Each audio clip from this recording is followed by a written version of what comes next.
अस्सलाम वालेकुम रहमतुल्लाहि बरकातुहू।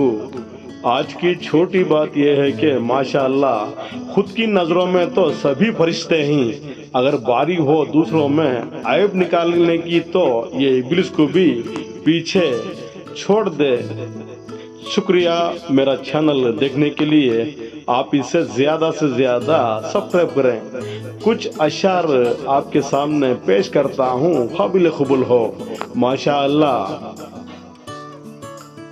कभी कभी इंसान वाकई हार जाता है, खामोश रहते रहते, खामोश रहते रहते, सब्र करते करते, सब्र करते करते, उम्मीदें रखते रखते, उम्मीदें रखते रखते, रिश्ते निभाते निभाते, रिश्ते निभाते निभाते, सफाइयाँ देते देते, सफाइयाँ देते देते, अपनों को मनाते मनाते, अपनों को मनाते मनाते, और कभी कभी खुद से, और कभी कभी खुद से।